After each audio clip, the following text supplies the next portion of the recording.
Alright, hey everybody, welcome back to another review. It's the first review I've done by myself in a little while. The last one I did was Venom, or Venom Let There Be Carnage, and it was my first review, so it wasn't going to turn out great. But since this movie is still semi-relevant, this is going to be a review of Eternals. So, obviously, this is going to include spoilers, so if you don't want to be spoiled to the movie, if you haven't seen it by now, then you should go watch it. But honestly, if you haven't seen it by this point, and you're worried about spoilers, there's a good chance you probably don't care enough about this movie, so... Which I don't really blame you, this movie was... not bad, but I'll save that to the end. So, stick it to the traditional, what I liked, what I didn't like. Starting off with what I liked. Just going through some characters I liked. Icarus might have been my favorite. I don't know why, I just enjoyed him all the way through. I thought he had a solid enough motivation, and I just thought he was a fun character all throughout, and I thought his actor did a really good job.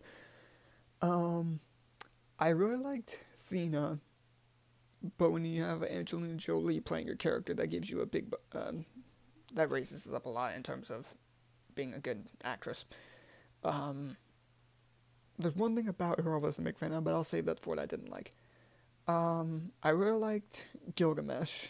I thought he was a lot of fun up until he died, which was unfortunate. Of all the characters to die, I'm just like, really? You had to die, and that's one other character who I'll get to. But it was fine. Gilgamesh was still fun. I really liked Kingo.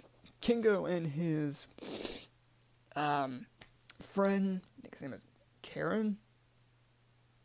I could be really mispronouncing that, but I thought they were both fun characters. I have a big problem with what happens with them in the third act of the movie, but again, I'll get to that.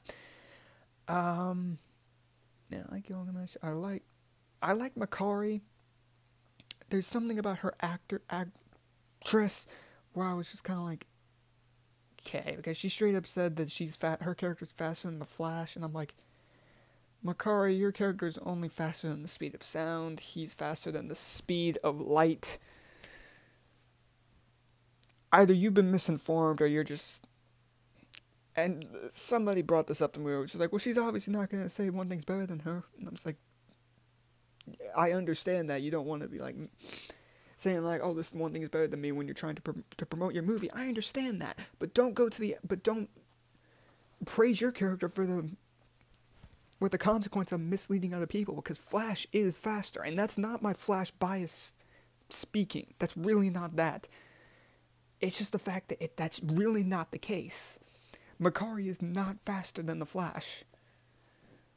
Now, like, don't get me wrong, her powers are great. It leads to some really cool fight scenes, but she's not faster than the Flash. That's just not it, but...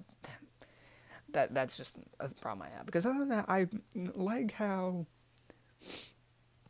again, her main power is super speed. That leads to some really cool scenes. And how she's communicating through sign language. Because apparently her character caused a huge amount of people to want to learn sign language. And I think that's really cool. These two characters are sort of middle grounds for me. Well, actually, no, these three characters are sort of middle grounds for me.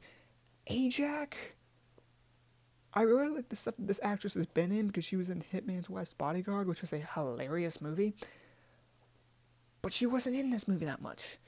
She was in flashbacks, and that was it. That's really the only time we see her is in flashbacks. We don't really get to know that much about her. Druig, I really wasn't a fan of at first, but towards the end of the movie, I started to like him. But at the beginning, I was like, I understand, but I understand his motivation with, like, he wants, because his powers is to make people stop fighting. So I understand why he's so upset and the fact that he can't intervene, but the way they made him act like this, it was just, I don't know, something about him just kind of rubbed me off the wrong way.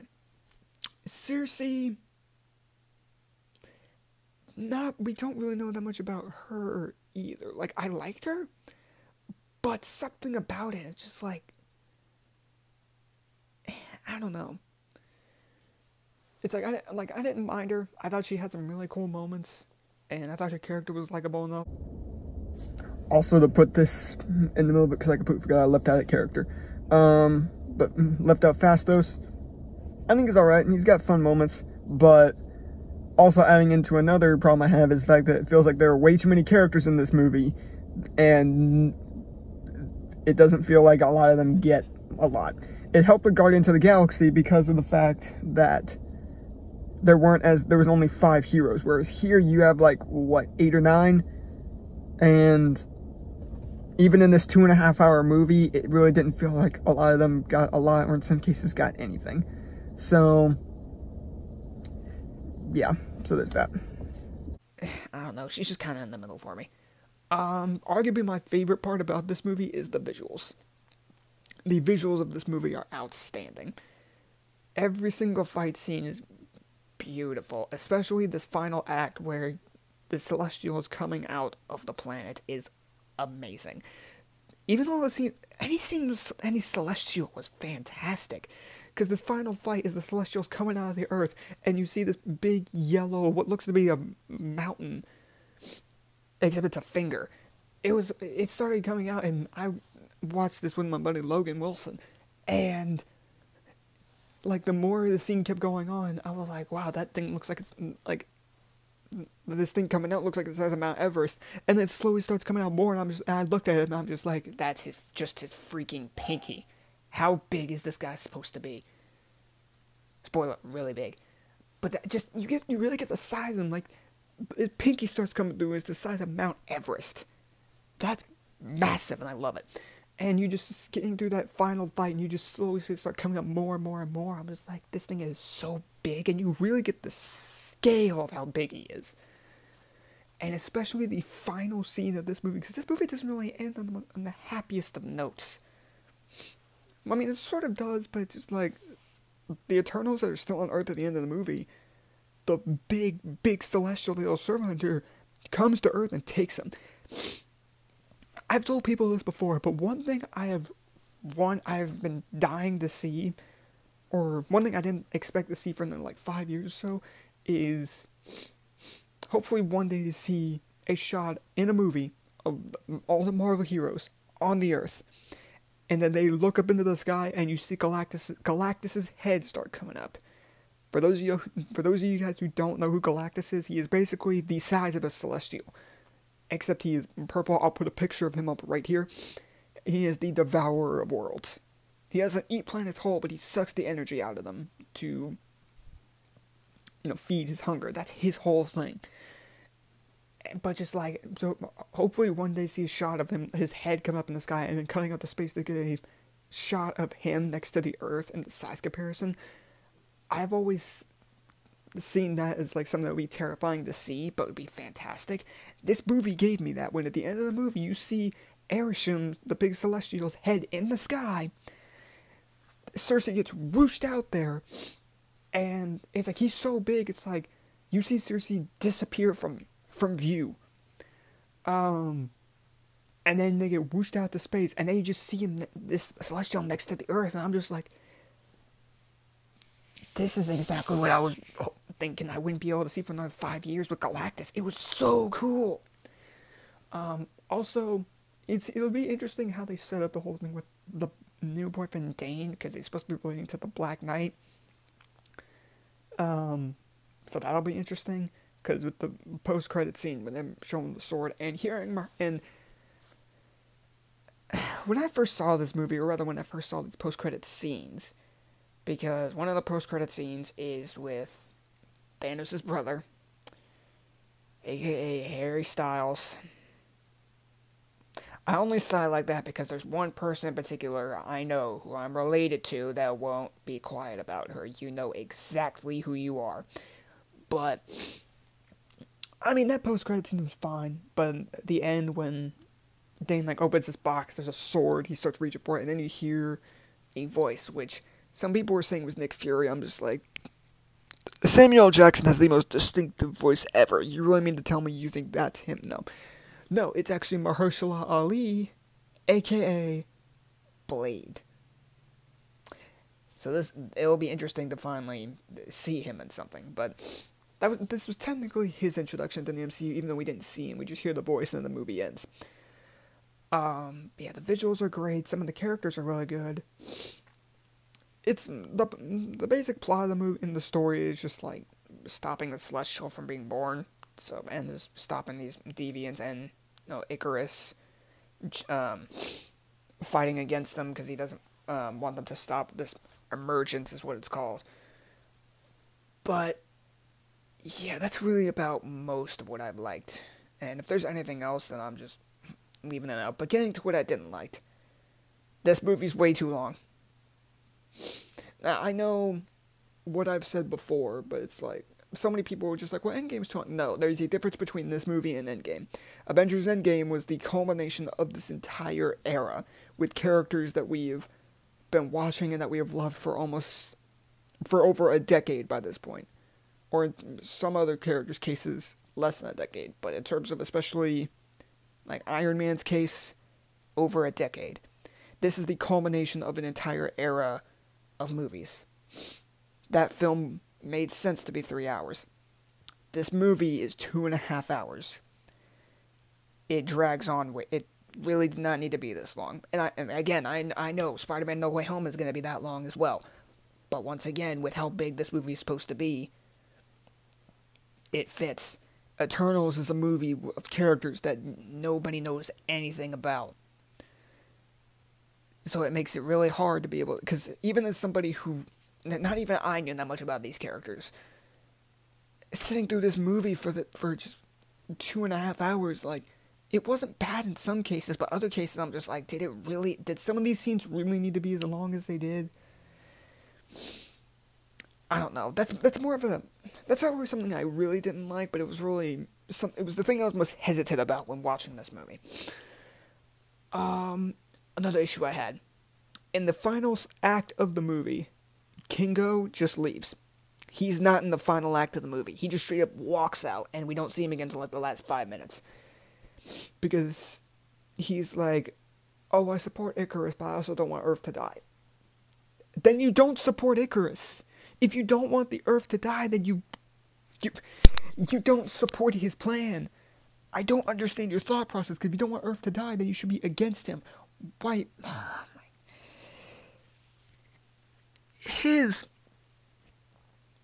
I don't know, I couldn't understand him in the third act of the movie.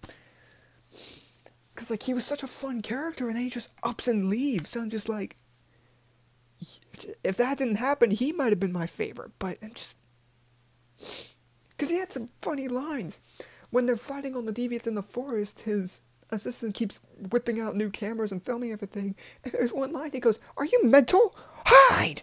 That was such a funny moment. But when he upped and left in the third act, I was like, why? That's a problem with that. Another problem I have. It feels like they're really inconsistent with some of these Eternals' power levels. There's this deviant who's consumed the powers of two Eternals, of Ajax and Gilgamesh. And this deviant is such a big issue for all the other Eternals to fight. Even Athena at one point. So how come in the final act of the movie, Athena kills it by herself, no problem? It's a cool scene, don't get me wrong, but that really didn't make any sense. Because it really showed how inconsistent these power levels are, because I'm just like... Several Eternals couldn't stop him, even you couldn't stop him at one point. How come you're able to now?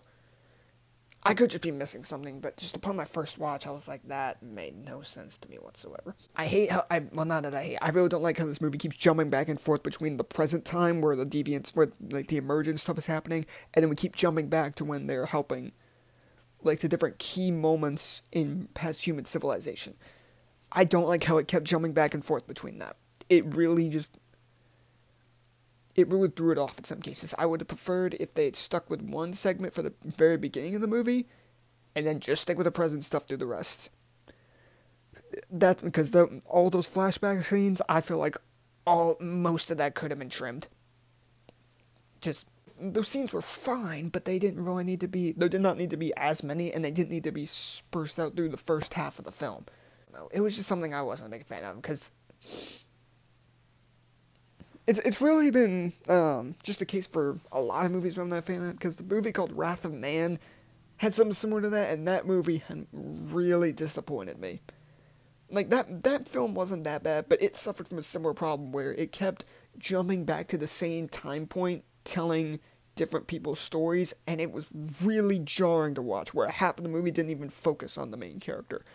But Eternals wasn't as bad as that, but it still very much reminded me of that. But my biggest problem with this movie really revolves around one character, Sprite. I couldn't stand this character. She complained like not almost every single second she was on screen. From the first moment we see her to pretty much the last moment in the movie we see her. She is constantly complaining. And I like the analogy of like she's in love with Icarus and the whole like Peter Pan analogy. I'm fine with that analogy. What I didn't like was the fact that she so willingly turned against all of them just because Icarus was. When I first saw this scene, I thought that she was gonna like backstab him and like be like the insider in there, like for Icarus, like trying to convince him or something, or trying to like stop his plan. No, that wasn't the case. She legitimately turned on the rest of the Eternals. I hated that so much because I'm just like, this is supposed to be your family, and you turn on them so quickly, and it just like you stab Cersei. And the fact that when Druid comes out of nowhere and smacks her in the head with a rock, the fact that I laughed at that, I really shouldn't be if I want to care about this character. But I laughed at her getting hit in the head with a rock. That really doesn't bode well for me liking her character. And just every other scene, she's just complaining. Every single time I see her. It's just like when Kingo was charging up the attack. He's charging for like 2 seconds, and then she's like, "Can you hurry up? He's barely been charging his attack. Can you take it chill?" But she complains about always being called a kid, which I understand. But like, I understand that motivation. I like it. But it's like, she complains about being treated like a kid, but yet she still acts like one. If you don't want to be treated like a kid, and you're an Eternal and you've been alive for who knows how many years, stop acting like a kid then. It's just... And this is another part about Cersei's character I really wasn't a fan of. It's like, Sprite did all these really crappy things, and you're giving her... like, taking her eternal powers away so she can live a normal life, which is what she wants. Why are you giving her what she wants when she really didn't deserve it? She had no redemption whatsoever. No redemption, no turnaround, no nothing. Icarus flies into the sun because, has to. He flies into the sun. Sprite has no redemption and she gets what she wants? That really made, like... it really just... I don't like Sprite as a character. And the fact that she is like, has to live a normal life now. And just like, so we can't get any character development for this character because now she's going to be gone. Man, a lot of my... she's my biggest problem with this movie. Getting to the rating. This movie, I'm going to give about... I'm probably going to have to give this movie like a... it's between a 7 or a 6.5 out of 10. It just... I liked a lot of characters. I loved the visuals. And I thought a lot of the like fight scenes were great. But the movie was way too long, or longer than it should have been. It should have been closer to 2 hours than over 2.5 hours.